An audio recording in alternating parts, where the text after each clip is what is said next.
కౌశిక్ రెడ్డి అరెస్టుకు నిరసనగా police station ముందు బీఆర్ఎస్ నేతలు ఆందోళన చేపట్టారు.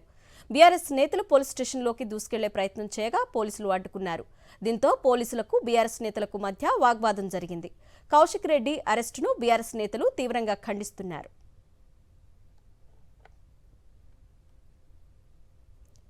డీటెయిల్స్ మా ప్రతినిధి శ్రీధర్ రెడ్డి అందిస్తారు.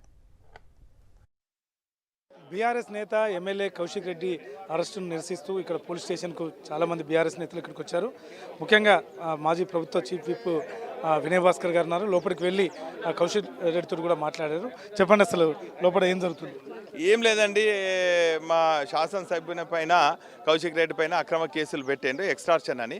వాస్తవంగా ఎక్కడ కూడా ఫోన్ సంభాషణ కూడా లేదు. అంటే కౌశిక్ రెడ్డి గారి పైన కాదు, స్వయంగా తెలంగాణ ప్రజల కళను నిజం చేసినట్టు కేసీఆర్ పైనే మరి అక్రమ కేసులు బనాయించి బురద జల్లే కార్యక్రమం చేస్తున్నారు. ఇదే కాకుండా హైదరాబాద్ బ్రాండ్ ఇమేజ్ను ప్రపంచం పట్టంలో గుర్తించే విధంగా చేసినటువంటి కేటీఆర్ గారిని కూడా మరి ఏసీబీ కోర్టులో హాజరుపరిచే విధంగా అనేక కార్యక్రమాల్లో అవినీతి ఆరోపణలు చేస్తున్నారు. ఇవేవి కూడా నిలబడాయి. ఖచ్చితంగా మా నాయకత్వం అంతా కూడా కడిగిన ముత్యంలాగా ప్రజల ముందుకు వస్తారు. ఇది ప్రజాస్వామ్యాన్ని కూని చేసే కాంగ్రెస్ ప్రభుత్వం. ఖచ్చితంగా ప్రజలు అతి త్వరలోనే గుణపాఠం చెప్తారు.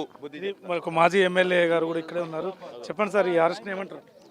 దుర్మార్గమైన చర్య. వాస్తవంగా చెప్పాలంటే ఒక ప్రజాప్రతినిధి ఉన్నటువంటి వ్యక్తిని అర్ధరాత్రి అరెస్ట్ చేయాల్సిన అవసరం లేదు. ముఖ్యంగా ఈ కేసు కూడా వివరాలు వింటే వాళ్ళకే తెలుస్తుంది. మేము అడిగినప్పుడు ఎందుకు చేసిండ్రు ఏంటంటే మాకేం తెలియదు సార్. పై అధికారులు ఏ విధంగా చేసిండ్రంటే పైనుంచి ఆర్డర్స్. అంటే దీంట్లోనే ఆ మర్మం ఏందో తెలుస్తూ ఉంది. ఇది ఒక కక్షపూరితమైనటువంటి పెట్టినటువంటి కేసు.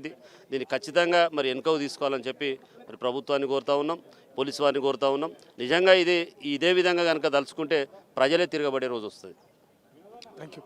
ఇది మొత్తానికైతే ఇక్కడ ఉద్రిక్త పరిస్థితి నెలకొన్న చూడొచ్చు మనం. మొత్తం చాలామంది పోలీసులు కూడా భారీ బందోబస్తు ఏర్పాటు చేశారు. మరికొద్ది సేపట్లో అతన్ని కోర్టులో హాజరుపరిచే అవకాశం ఉంది. ఇప్పటికే దాదాపు మొత్తం ప్రాసెస్ అంతా కూడా కంప్లీట్ చేసినట్టు తెలుస్తున్నది. కేవలం ఒకే ఒక సెక్షన్ 308 ఏదైతే కాజ్ ఉందో 4లో దాని కాజును ఇంప్లీట్ చేస్తూ 5గా మార్చారు కాబట్టి అది బెయిల్ రాదని చెప్పేసి అడ్వకేట్స్ కూడా చెప్తున్న పరిస్థితి. అయితే బెయిల్ సంబంధించి ఇప్పుడు ఏదైతే ఎంజిఎం హాస్పిటల్ తీసుకెళ్తారో ఆ ఎంజిఎంలో వైద్య చికిత్సలు చెప్పించిన తర్వాత వరంగల్ కోర్టులో హాజరుపడతారు. న్యాయమూర్తి ఎలా ఆదేశిస్తే అలా రిమాండ్ చేస్తారు. ఒకవేళ రిమాండ్ అయినట్టయితే ఖమ్మం జైలుకు తరలించే అవకాశం ఆ మేరకు పూర్తి స్థాయిలో కూడా ఏర్పాటు చేసుకున్నట్టు కనిపిస్తుంది. అమర్తో Sridhar Reddy, Sakshi news, Subedari police station, Hanamkonda.